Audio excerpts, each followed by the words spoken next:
Amen. Amen. Gloire au Seigneur. Ce matin, nous sommes dans une matinée spéciale. Nous étions en prière pendant 21 jours. Jour pour jour, on était là en train de prier avec des versets bibliques, chacun pour sa part. Et aujourd'hui, nous voulons clôturer ce moment par une très bonne parole. Amen. Je dis par une très bonne parole. Amen. Dieu va te parler. Amen. Amen. Amen. Et le message de ce matin, c'est une question. As-tu la foi tout court ou as-tu l'esprit de foi? As-tu la foi tout court ou as-tu l'esprit de foi? Avoir la foi, c'est une chose. Et avoir l'esprit de foi, c'est une autre chose. Mais ce que je sais, quelqu'un qui a la foi, il lui faut encore un esprit de foi. On ne peut pas avoir l'esprit de foi sans commencer par avoir la foi.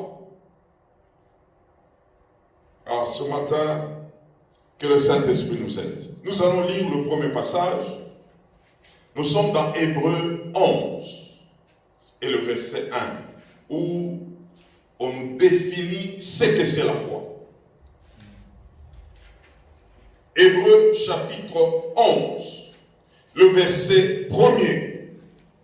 Et je veux lire selon 3 versions de la définition de la foi. La première version, nous prenons, c'est la version classique Louis II.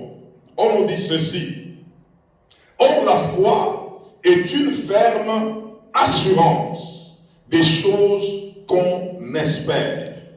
Une démonstration de celles qu'on ne voit pas. Ça, c'est la première définition selon Louis II. Nous prenons selon Semeur. Semeur, la version Semeur nous dit, la foi est une façon de posséder ce que l'on espère. C'est le moyen d'être sûr des réalités qu'on ne voit pas. Il y a une autre version, la version parole vivante. Ici, on nous dit, croire en Dieu, c'est une façon de posséder déjà le bien qu'on espère. C'est être persuadé que les choses qu'on ne voit pas existent vraiment. Alléluia. Gloire au Seigneur. Nous prenons un autre passage. 2 Corinthiens chapitre 4, verset 13. Ici, nous voulons voir l'esprit de foi. 2 Corinthiens 4, verset combien? 13. Il faut bien garder la parole de Dieu et nous allons le voir aujourd'hui. Pourquoi les gens pleurent? Parce qu'ils sont vides. On va le comprendre aujourd'hui. 2 Corinthiens chapitre 4, verset 13. On nous dit ceci. Écoutez ça. Et comme nous avons le même esprit de foi. Ici, on ne parle pas de la foi, mais on parle de l'esprit de foi. Qui est exprimé dans cette parole de l'Écriture. J'ai cru, c'est pourquoi j'ai parlé. Nous aussi, nous croyons, et c'est pour cela que nous parlons. Or, il y a des choses à comprendre ce matin. Et je veux être beaucoup plus explicite pour que nous puissions comprendre la manière dont fonctionne la foi et la manière dont fonctionne l'esprit de foi.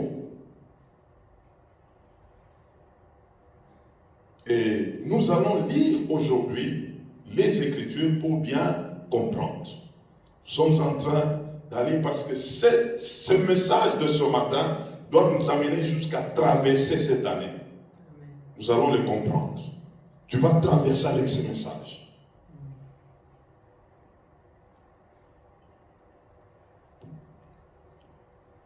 Selon Hébreu, nous comprenons que la foi,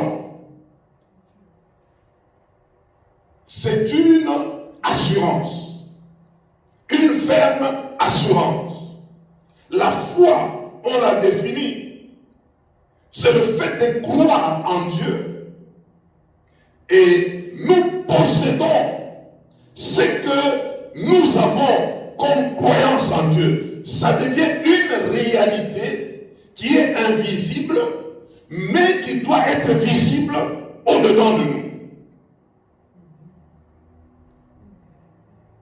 Alors, il y a un texte, c'est Matthieu chapitre 4, verset 4. Je vous ai dit, nous allons lire la parole de Dieu, nous allons comprendre ce matin.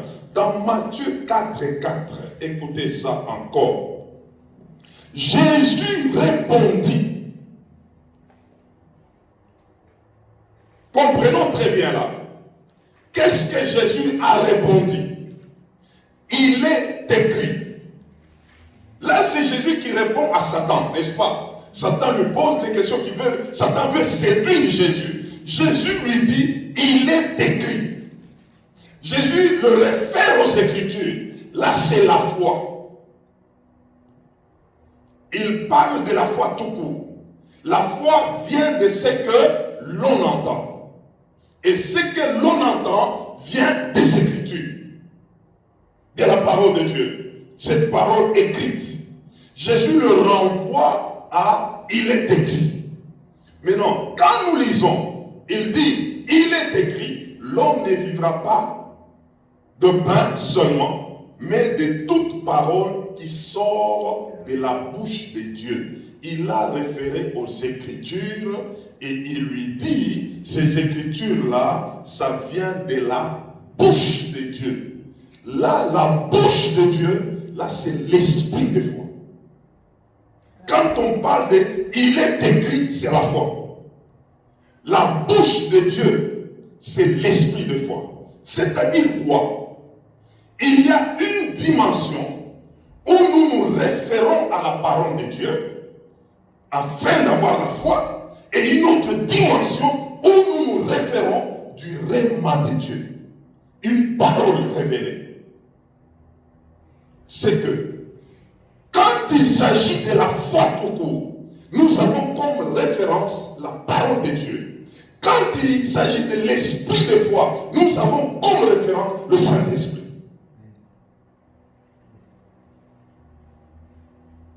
Dieu parle par sa parole et Dieu parle par le Saint-Esprit.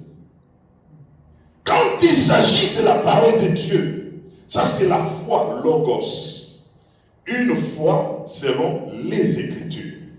Quand il s'agit de l'Esprit de Dieu et que nous percevons cette parole qui vient de l'Esprit de Dieu, c'est l'Esprit de foi que nous recevons qui vient du rhéma.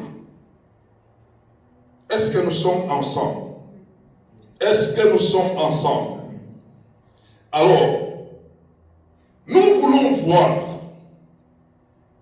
comment fonctionne la foi tout court. La foi tout court, elle se manifeste dans 3 dimensions.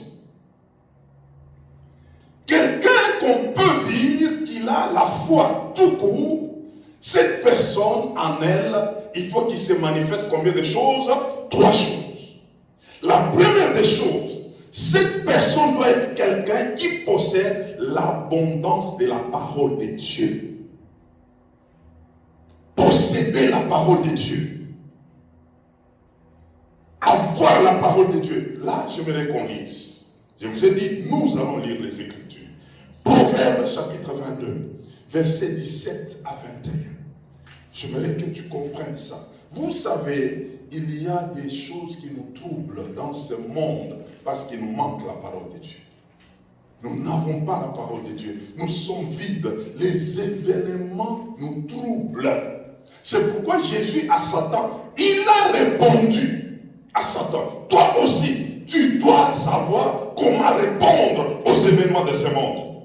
Ah, si j'étais toi, j'allais dire Amen. Tu dois savoir répondre. Le problème, c'est que le monde te pose des situations, mais tu n'as pas de réponse.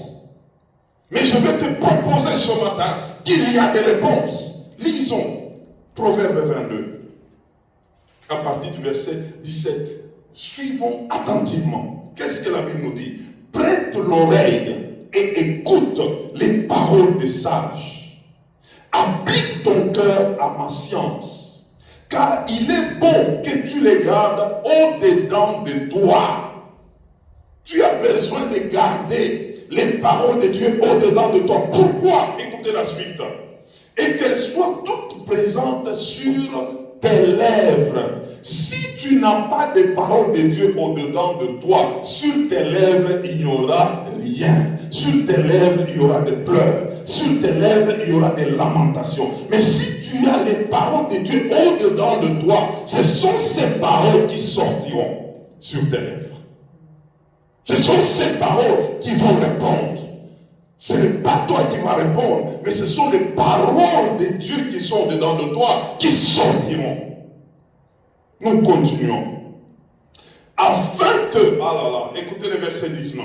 Afin que ta confiance repose sur l'Éternel. Je vais t'instruire aujourd'hui. Oui, toi, n'ai-je pas déjà pour toi mis par écrit aïe, aïe, aïe, aïe, aïe, aïe, aïe, des conseils et des réflexions. Verset 21. Pour t'enseigner des choses sûres, des paroles vraies, afin que tu répondes, voilà, ce que Dieu t'a donné. Ce que Dieu a mis par écrit, c'est pour que tu puisses faire quoi? Puisses répondre comme Jésus avait répondu à qui? À Satan. Il lui a dit, il est écrit. Il a répondu. Mais si une situation t'arrive, comment tu réponds à la situation? Comment tu parles à la situation? Jésus avait des paroles au-dedans de lui. C'est pourquoi il pouvait répondre. La maladie, quand elle arrive, comment tu réponds? La crise, quand elle arrive, comment tu réponds? Les difficultés, quand elles arrivent, comment tu réponds? Mais si tu as toutes ces paroles au-dedans de toi, tu sauras répondre. Tu répondras. Tu répondras. Tu répondras par il est écrit. Dieu a dit, il ne m'abandonnera jamais. Tu vas répondre en disant, je t'ai déjà guéri. Tu vas répondre en disant, l'Éternel pourvoit toujours à mes besoins. Tu vas répondre, il y a des réponses dans cette parole. Il y a des réponses. Nous disons, premièrement, celui qui a la foi tout court, il doit avoir quoi? L'abondance de la parole de Dieu. Lisons encore un autre passage. Ésaïe 34, verset 16. Oh, gloire au Seigneur. Dieu parle à quelqu'un ce matin. Alléluia. Ésaïe 34, verset 16. Écoutez ce que Ésaïe dit. Consultez le livre de l'Éternel et lisez. Le livre de l'Éternel, c'est quoi? C'est la parole de Dieu. Consulter. Il nous dit consulter les livres. Il ne dit pas consulter le médecin. Il ne dit pas consulter les sages de ce monde. Il ne dit pas consulter les grands de ce monde. Il dit consulter le livre de l'Éternel et lisez. Il y a des gens qui ne lisent pas. C'est pourquoi ils sont dans les troubles. Ils ne lisent pas. Ils ne lisent pas la parole de Dieu. Maintenant écoutez la suite. Afin aucun d'eux ne fera défaut. Tout ce que tu liras, il n'y a aucune parole qui fera défaut. Ni l'un ni l'autre ne manqueront, car sa bouche l'a ordonné et c'est son esprit qui les rassemblera. Quelqu'un qui a l'abondance de la parole de Dieu, il saura comment répondre. Ça, c'est la première des choses. Or, avoir l'abondance de la parole de Dieu, c'est quoi? Entrer en contact avec la parole de Dieu, la lire couramment, ne pas se rassasier de la parole de Dieu. Jusque-là, personnellement, j'ai toujours envie de manger cette parole. J'ai toujours envie de goûter cette parole. Je l'ai déjà lu. J'ai déjà lu toute la Bible pendant plus de 3 fois. Mais c'est comme si je n'ai pas encore lu la Bible. J'ai toujours envie. Je veux toujours la manger. Je veux toujours travailler les Écritures. Je prends tel verset, j'entre dans tel autre. Je suis en train de mélanger les versets. Je veux les comprendre. Je vais ressortir quelque chose. Je vais comprendre les choses. Ça, quand quelqu'un viendra devant moi, je ne parlerai que de ça.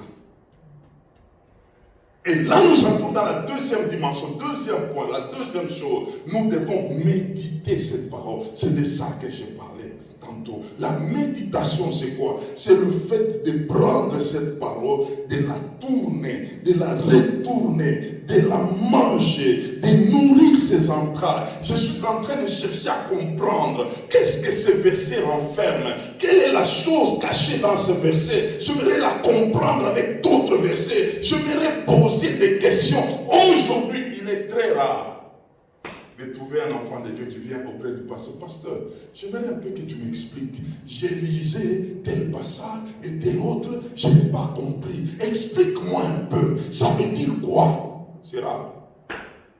Aujourd'hui, nous avons des gens qui viennent seulement pour dire: oh, pasteur, j'ai un problème. Moi, je suis dépassé. Moi, je vais mourir. Moi, ça ne va pas. Ça ne va pas. Mais eux viennent pour dire. Mon épouse le fait souvent. Elle me pose des questions. Mais ici, ça veut dire quoi? Ici, je vais comprendre. Ici, je ne comprends pas. Tu veux entrer dans la compréhension. Tu veux entrer dans la profondeur. Cherche à connaître. Je te dis, lorsque tu comprends, la lumière arrive. Tu auras moins de problèmes. Ce qui nous trouble dans ce monde, c'est des problèmes qui manquent de solutions. Mais ici, là, il y a toutes les solutions. Je dis bien toutes les solutions dans tous les domaines. Domaine mariage, domaine finance, domaine santé, domaine vie, domaine éternité, domaine accouchement. Tous les domaines, la Bible a traité de tout. Mais pourquoi les gens pleurent? Ils sont étrangers à ça. Ils ne la méditent pas. Ils n'entrent pas en profondeur. Ils ne la cherchent pas. As-tu déjà passé toute une nuit en train de lire la parole de Dieu? En train de chercher à comprendre. Où tu sors, tu dis, j'ai la lumière. Oh, c'est des programmes. Et troisième chose, c'est avoir la parole sur le lèvre. Nous avons dit premièrement, c'est entrer en contact, c'est-à-dire lire, les relire. Deuxièmement, c'est quoi? La méditation. Nous la méditons, nous la tournons, nous la travaillons. Et enfin, lorsque nous la méditons, c'est comme maintenant cette parole commence à bouillonner en toi. Tu as vu la lumière dans la méditation, maintenant ta bouche va faire quoi? Va parler. La parole va sortir de tes entrailles, elle va se retrouver sur tes lèvres et tu feras quoi? Tu parleras. Tu parleras de quoi? De ce que tu as médité, de ce que tu as compris. C'est comme ça que tu commenceras à parler aux situations, à répondre aux situations. Une situation arrive, toi tu as une solution de la parole de Dieu. Une situation arrive, tu as une réponse. Je vous dis, sur cette terre, il n'y a aucune chose que la parole de Dieu n'a pas résolu. Tout a été résolu par la parole de Dieu. Tout. Même le corona a été résolu par la parole de Dieu. Même le corona. Et Dieu a dit à propos du corona, aucun nom même si ce nom-là viendrait dans les siècles à venir, Jésus, lui, est au-dessus de ces noms. Dieu a parlé du siècle à venir. S'il y a un nom qui fait trembler tout le monde entier, mais Dieu a prévu, selon quelle parole? Selon quelle parole? C'est ça le problème que nous avons aujourd'hui. Voilà. Selon Éphésiens, chapitre 1, à partir du verset 14 jusqu'à 21, vous allez retrouver ça. Et donc, quand Corona arrive, j'ai dit, Dieu avait déjà parlé qu'un nom viendrait, mais lui, son nom sera toujours au-dessus de ce nom. Il ne me fera pas trembler. Jamais. C'est un problème résolu. Mais combien de gens aujourd'hui sont en train de bouger? Et on commence à faire porter des masques aux gens en désordre là. Il y a d'autres même qui étaient même bien et ça commence à les troubler, à les étouffer davantage. Dieu avait déjà donné la solution. Et à moi maintenant, le troisième dimension aussi, la troisième dimension, c'est à moi de déclarer ça. C'est sur mes lèvres. Je viens de déclarer, quand je vois le corona, moi je déclare Éphésiens, chapitre 1, à partir du verset 14, où Paul est en train de prier. J'ai prié à ce que vous puissiez comprendre dans la dimension de l'esprit ce que Dieu avait déjà préparé d'avance pour nous. Et c'est quoi? Que nous serions au-dessus de toutes ces choses. Et donc quand ces choses-là arrivent, moi je déclare que je suis déjà où? Je suis au-dessus de ces choses. Déjà au-dessus. Alléluia. C'est pourquoi Josué chapitre 1, verset 8 est en train de dire que ces livres de la loi ne s'éloignent pas d'où? De ta bouche. Oh, s'il parle de la bouche, c'est que cette parole était d'abord entrée. Elle est entrée, elle a travaillé tes entrailles, elle t'a convaincu là-dedans, et puis elle sortira sur ta bouche. Pour que tu fasses quoi? Pour que tu commences à faire quoi? À répondre. Je réponds au corona, je réponds à la stérilité, je réponds au manque, je réponds au célibat, je réponds à la mort. Je dis, oh mort, où est ta victoire? Où est ton aiguillon? Je te réponds, toi mort, je ne mourrai jamais, je vivrai, j'annoncerai le merveille de l'Éternel. J'ai répondu à la mort. Et ça, c'est la foi tout court. Maintenant, je te pose la question. As-tu la foi tout court? Pose la question à ton voisin.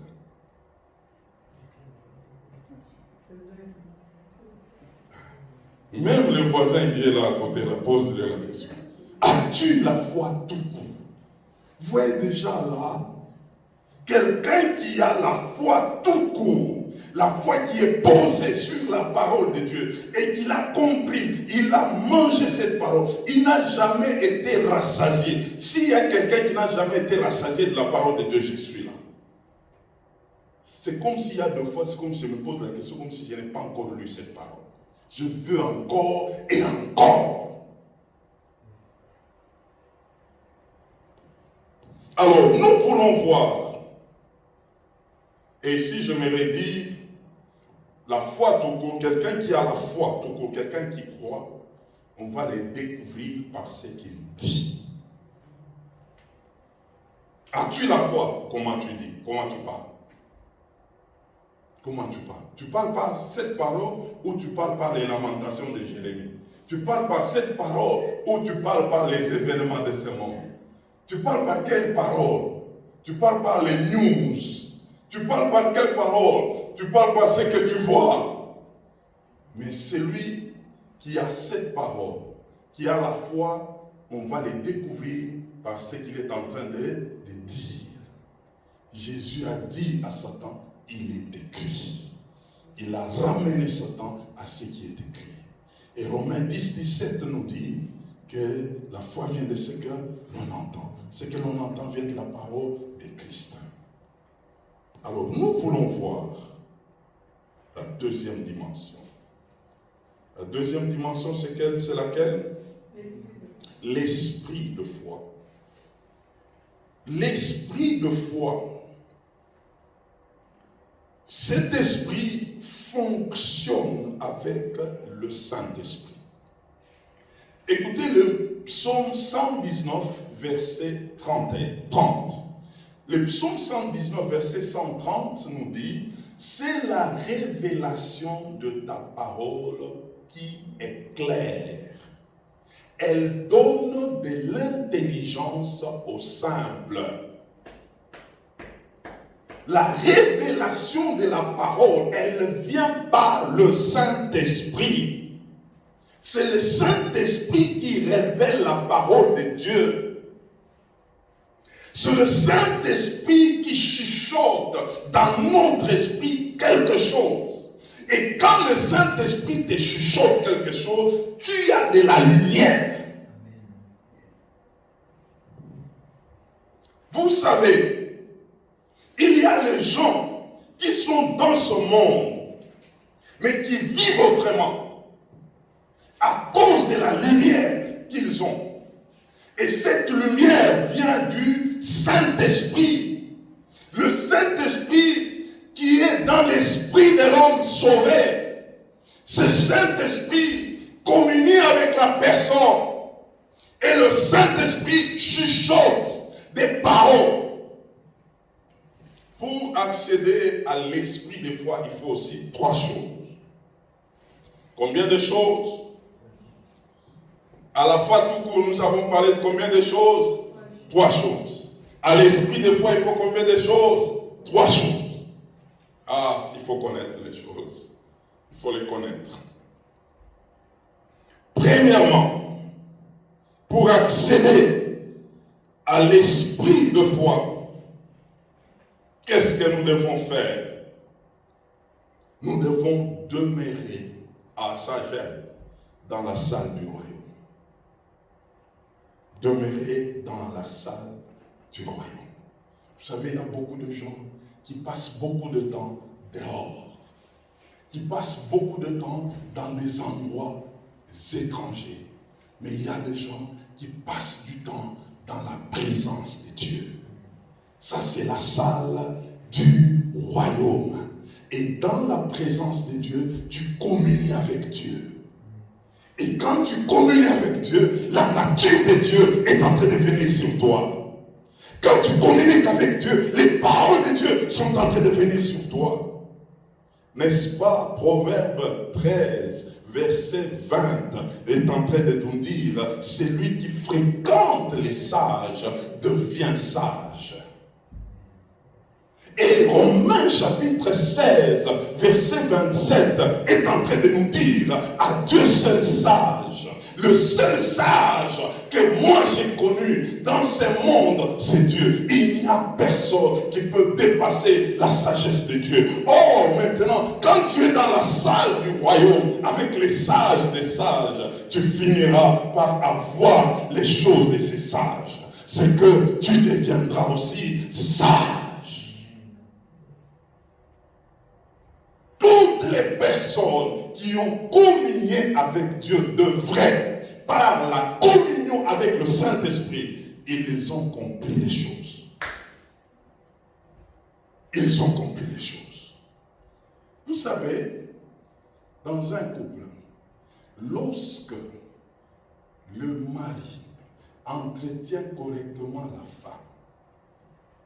la femme peut même livrer sa famille. Elle peut ouvrir les cœurs et dévoiler les choses. Lorsque la femme s'ouvre totalement au mari, le mari peut être prêt à tout donner à la femme. C'est ce qui se passe entre le Saint-Esprit et notre esprit. Lorsque nous nous disposons au Saint-Esprit, le Saint-Esprit va commencer à nous révéler les secrets de Dieu. Et c'est ici où nous allons accéder à l'esprit de foi. Le Saint-Esprit commencera à nous dire des choses. Fais ça. Agis comme ça. Parle comme ça. Vous savez, je vous ai dit, dans la foi tout court, nous parlons de ce qui est écrit. Mais dans l'esprit, des fois, nous parlons de ce que le Saint-Esprit nous dit. Ça peut être dans la Bible ou en dehors de la Bible. Aïe, aïe, aïe, aïe, aïe. C'est comme ça que Paul, il veut prêcher l'évangile. Mais il trouve, il y avait un magicien. Son nom c'était Élymas. Dans Acte 13, à partir du verset 7. Cet homme commence à mettre du désordre. La Bible dit, Paul rempli du Saint-Esprit. Il dit à cet homme, il dit, à partir d'aujourd'hui, je ferme tes yeux. Tu ne verras plus. Du coup, Élymas est devenu aveugle. Ça, ce n'est pas écrit. Ça, ce n'est pas écrit. Ça, c'est le Saint-Esprit. Ça, c'est cette communion. Le Saint-Esprit dit non, ferme d'abord ses yeux, parce que toi, tu dois prêcher. Et Paul dit, je ferme tes yeux. Vous savez, par le Saint-Esprit, l'esprit de foi, tu peux fermer des langues. Tu peux changer des situations. Tu peux parler aux montagnes. Tu peux agir selon que tu as parlé. Mes frères, moi personnellement, je sais quand je parle comme ça. J'ai dit une situation s'élève, j'ai dit, bon, ici, là, je vais parler. Quand je parle, ça va arriver. Je l'ai fait sous l'onction du Saint-Esprit. Je peux fermer quelqu'un. Et ça s'opère comment? Aïe, aïe, aïe, aïe, il y a quelque chose ici de merveilleux. D'abord, nous prenons, il y a les Proverbes 13, 20 aussi, qui est en train de dire quoi? Qui fréquente les sages devient sage, nous avons vu. Et le seul sage, c'est qui? C'est Dieu. Comment les fréquenter? Nous devons les fréquenter par le parler en langue. Selon 1 Corinthiens 14, le verset 2. Parler en langue nous dit, celui qui parle en langue, il ne parle pas aux hommes, il parle à Dieu. Ce sont des mystères qu'il est en train de faire quoi? De proclamer. Il est en train de fréquenter Dieu. Maintenant, écoutez Éphésiens chapitre 5. Verset 18. La Bible est en train de dire, ne vous enivrez pas de vin, c'est de la débauche, mais soyez au contraire remplis du Saint-Esprit. Ah, j'ai compris qu'il y a une nuance. C'est comme la Bible dit, ne vous enivrez pas de vin, c'est de la débauche, mais soyez enivrés du Saint-Esprit. Est-ce qu'on se comprend? Maintenant, écoutons encore. Quelqu'un qui est ivre, il titube, il ne sait pas bien marcher, il peut commencer à parler des choses que lui-même ne réalise pas. Et puis on peut même lui dire le lendemain que tu as parlé, voilà ce que tu as fait, voilà ce que tu as commis. Maintenant on te dit, change, sois enivré du Saint-Esprit. Il t'arrivera que tu vas tituber. Tu ne sauras pas ce que tu vas dire, mais ce que tu commenceras à dire là, viendrait de qui? Viendrait du Saint-Esprit. Sois ivre du Saint-Esprit. Que le Saint-Esprit t'enivre. Que tu commences à tituber, tu titubes là. Mais on te dit, mais il est ivre de quoi? Il est ivre du Saint-Esprit. Oh, quand tu titubes par le Saint-Esprit, il y aura des paroles qui commenceront à sortir de toi. Oh, ces paroles. Aïe, aïe, aïe, aïe, aïe, aïe. Et c'est ça l'esprit de foi qui opère par des gens qui sont ivres du Saint-Esprit. Il est tellement ivre dans les royaumes, dans la salle du royaume. Il est tellement ivre et sa bouche commence à parler. Même lui ne se rend pas compte. Qu'est-ce que je dis? Mais il est en train de voir l'accomplissement de ces choses. C'est comme Anne. Anne était dans la salle du royaume. Elle était là-bas. À un certain moment, la Bible dit, elle commençait à remuer sa langue. Remuer sa langue, c'est quoi? C'est ça balbutier. Balbutier, c'est quoi? C'est ça parler en langue. Et pendant ce temps, elle est venue pour lui dire, jusqu'à quand seras-tu ivre? Aïe, aïe, aïe, aïe, aïe. Elle était ivre du Saint-Esprit. Elle dit, non, ce qui me pousse dans l'ivresse, c'est les douleurs. Il faut que les choses auxquelles tu t'attends puissent te pousser dans l'ivresse. Aïe, aïe, aïe. Il ne faut pas pleurer, mais sois ivre du Saint-Esprit. Ne pleure pas qu'on réalise que tu deviens ivre. Mais qu'est-ce qui t'a enivré? Une prend jamais du vin. Je n'ai jamais vu prendre le vin. Mais il est ivre comment? Ce sont les douleurs. Ces douleurs-là m'ont poussé à l'ivresse. Je commence à manivrer du Saint-Esprit. Je ne fais que remuer ma langue. Et ceux qui disent en acte 2, ceux qui ont parlé en langue ces jours-là, mais Anne avait parlé en langue dans l'Ancien Testament. Et elle a remué sa langue. Elle a commencé à remuer. Donc Anne, à un moment, Élie voyait seulement ses lèvres qui faisaient quoi? Qui balbutiaient.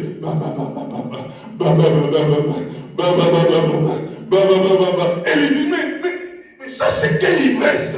Et voilà, tu ne sais même pas parler. Elle dit, non, toi tu ne comprends pas.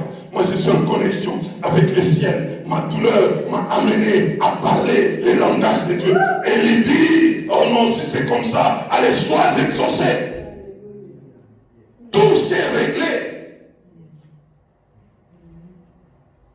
Dans la salle du royaume, il y a des solutions où nous sommes ivres du Saint-Esprit. Nous entrons dans l'extase avec lui. Nous entendrons des paroles venant de lui. Il va nous souffler des solutions. Il va nous souffler des solutions, des paroles que nous attendions tant. Ah, tu peux déjà dire à quelqu'un que le parler en langue n'a pas commencé après la Pentecôte. Le parler en langue a commencé depuis l'Ancien Testament. Anne avait parlé en langue. Anne avait parlé en langue. Elle avait parlé en langue. Elle avait remué ses lèvres. Et parler en langue, nous remuons nos lèvres. Nous sommes là en train de balbutier. Anne l'a fait. Et la solution était venue. La solution était venue. Deuxièmement, après être dans la salle du royaume, il faut se rapprocher des hommes qui ont le même esprit de foi. Être prêt. Vivre dans l'environnement des hommes qui ont l'esprit de foi. Les hommes qui parlent par le Saint-Esprit. C'est une connexion de l'esprit. Toujours Proverbe 13, verset 20 est aussi valable là-bas.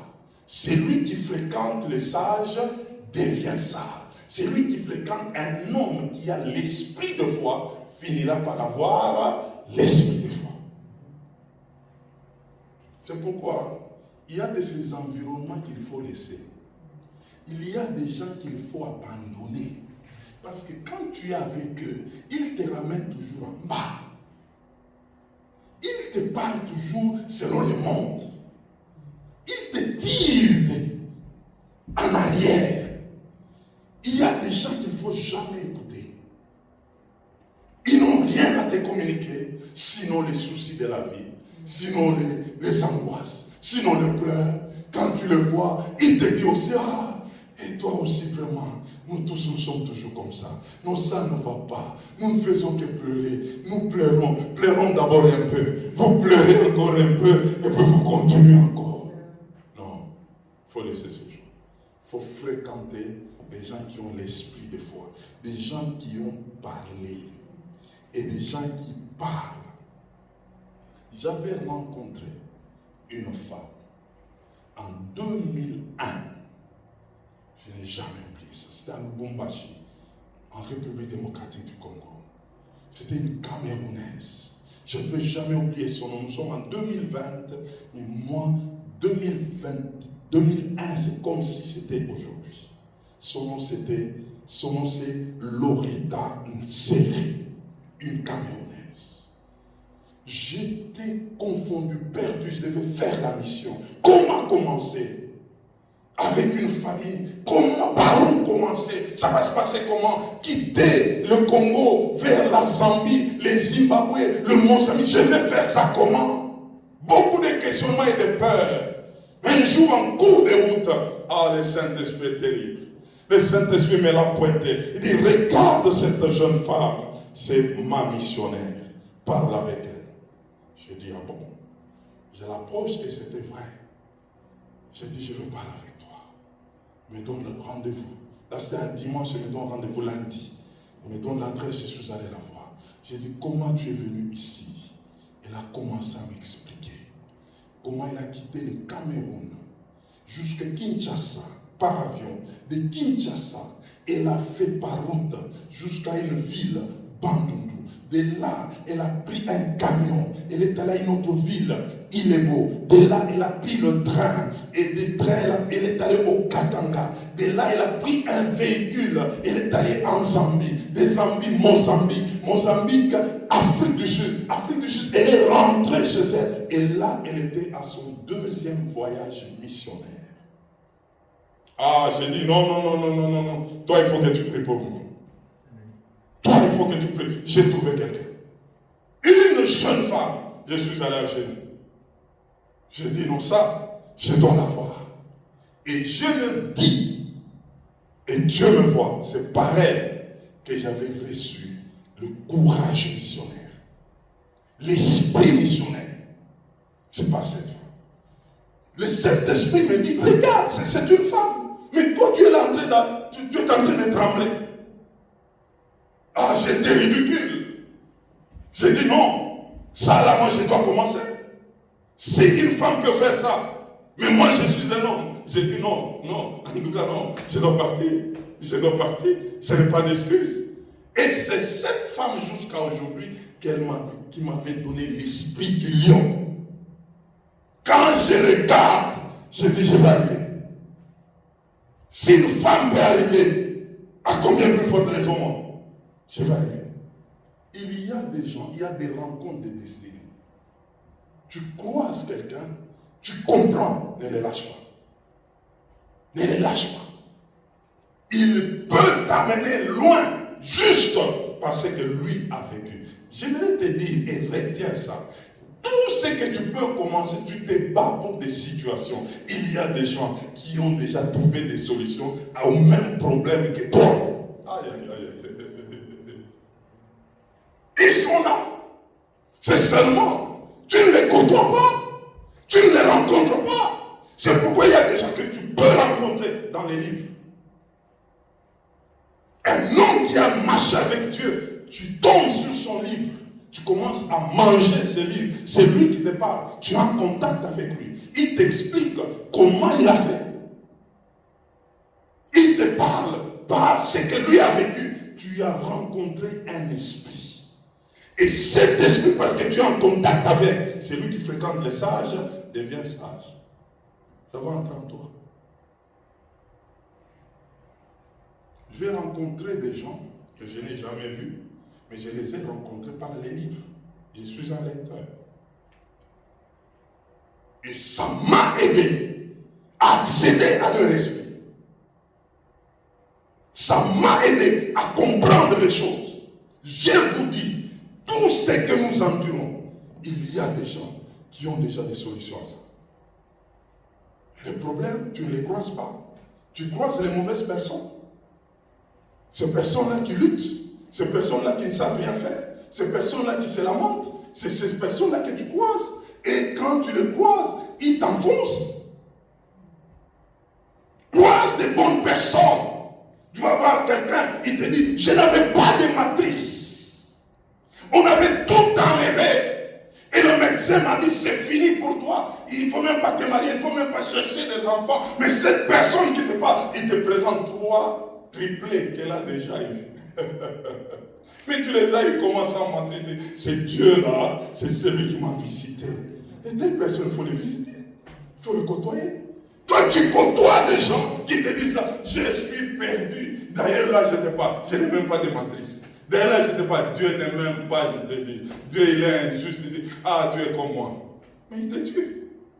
Croise des gens. C'est pourquoi il faut être sélectif. Il ne faut pas écouter tout le monde. Et moi, je n'écoute pas tout le monde. Il y a des langages. Quand déjà la personne commence à parler et que j'entends, ah, j'appuie, je ferme l'oreille. Je dis non, ça ne va pas entrer. Déjà là, ça reste. Ça risque de détruire mon esprit de foi. Il ne faut pas donner les oreilles à tout le monde. On va te détruire. On va te détruire. Tu seras détruit. Tout le monde parle. Tout le monde parle. Tout le monde parle. Tout le monde parle. Ça va te détruire. La foi on la garde. L'esprit des fois, ça se garde, ça se nourrit par des hommes de foi, des hommes qui ont expérimenté soit dans cette collimateur, dans cette connexion des hommes de foi. Vous vous parlez souvent, vous échangez souvent, vous vivez avec ces gens-là. C'est pourquoi il y a eu des gens qui ont fait des voyages. Je vous l'ai dit. Ils quittent un continent vers un autre pour aller écouter quelqu'un en conférence. Il veut entrer en connexion avec l'esprit de cet homme. Comment il a fait là où tout le monde pourrait pleurer? C'est que Dieu est avec lui. C'est que moi aussi, le fait d'être avec lui, quelque chose va se passer. Tout comme il y a des gens qui ont tenté d'ensorceler parce qu'ils sont entrés en contact avec des sorciers. Ils ont communié avec les sorciers. Ils ont mangé avec les sorciers. Ils ont bu avec les sorciers. La fête des sorciers est entrée chez eux. Mais chez toi, que cela ne soit pas nommé dans ta vie au nom de Jésus-Christ. Croise les gens de ta destinée. Les gens qui ont l'esprit de foi. Ils vont te communiquer. Je connais un papa et que j'aime, que moi j'ai rencontré dans le moindre détail, sans pour autant le voir, mais par ses livres. Mais lui m'a dit, il avait rencontré un homme, c'était Kenneth Hagin. Cet homme-là est déjà décédé. Lui quittait le Nigeria pour les États-Unis, aller voir cet homme en conférence. Et quand il arrive en conférence, il se met devant, comme toi tu es là. Devant là, il est en train de regarder cet homme en train de prêcher. Il le fixe dans les yeux. Maintenant, pendant qu'il fixait cet homme, ce papa-là l'a vu. Il voit aussi en lui comme s'il y avait quelque chose qui l'a poussé sur cet homme. Et la personne, l'esprit lui dit, enlève ta veste. Fais porter la veste à cet homme. Et cet homme était là, assis comme ça. Il voit le vieux papa qui avait une chemise dedans, des courtes manches, mais il enlève sa veste. Il met sa veste sur cet homme. Et ce papa-là dira, ces jours-là, j'ai vu quelque chose sortir de cet homme et entrer en moi. Et ce papa aujourd'hui, il est très respecté. Son ministère au Nigeria, c'est un ministère mondial. Juste un jour de connexion, il a rencontré un grand esprit. Il y avait l'esprit, des fois cet esprit sorti.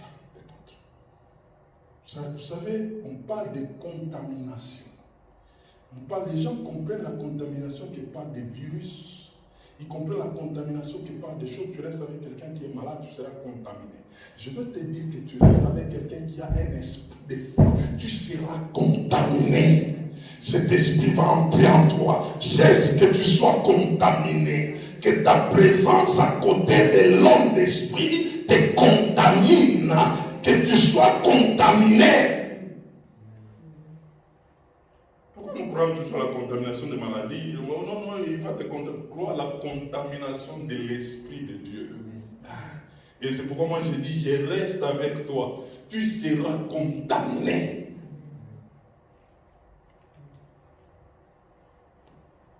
Troisièmement, nous sommes en train d'aller vers la fin. Il faut commencer la pratique. Il faut agir. Il faut agir. Quand tu croises les hommes d'esprit de foi, il veut te pousser à agir. Il faut agir. Il faut agir.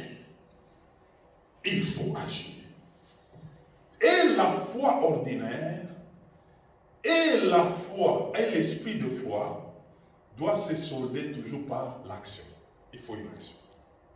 Je vais terminer par les deux exemples. Le premier, c'est Pierre, dans Actes 9, 32 à 34. Pierre croise une famille où un enfant était paralysé depuis ses 7 ou 8 ans comme ça, de paralysie. Pierre arrive, on lui dit, Pierre, voilà le cas que nous avons. Pierre, il prend cet enfant, le nom de l'enfant c'est Aîné. Il dit, Aîné, lève-toi, Jésus-Christ te guérit. Pierre a parlé de qui l'a guéri? Jésus-Christ. Mais Pierre a utilisé ce qui est écrit. Voici, à mon nom, vous allez prier pour le malade, vous allez guérir les malades. Pierre a utilisé ce qui est écrit. Il a utilisé la foi normale. de ce qui est écrit. Et maintenant, mon vieux Paul, lui, en Acte 13, dont nous avons parlé devant Élymas, la Bible dit, Paul, rempli du Saint-Esprit, et parle. Ça, c'est l'esprit de foi. Il se te ferme les yeux. Et ses yeux, ferment. Tu peux opérer dans ces deux dimensions. La dimension de la foi ordinaire, là tu suscites la parole de Dieu. Et elle fait l'affaire. La dimension de l'esprit de foi, là il faut être ivre du Saint-Esprit. Lorsque tu es ivre, il y aura des paroles qui monteront sur tes lèvres, tu parleras et les choses vont s'accomplir. Je suis venu te dire ce matin que cette parole puisse t'accompagner tout au long de ces semaines et que ça puisse t'introduire dans l'année prochaine. Comment que tu commences à dater d'aujourd'hui, commencer à entrer dans les Écritures, que tu commences à répondre avec les Écritures, que tu commences à parler par les Écritures et que tu entres dans la salle du royaume. Enivre-toi, il y aura des paroles. Et j'ai compris, pour faire la percée dans ce pays, il faut s'enivrer. Il faut s'enivrer. Ici, là, avec les Québécois, avec les gens d'ici, là, il faut s'enivrer. Être ivre du Saint-Esprit. Quand nous serons ivres, on va commencer à parler aux gens. Il te dit non, vous avec votre Jésus là, il te fait ça, tu dis que ta mère reste comme ça. Il reste avec sa mère comme ça.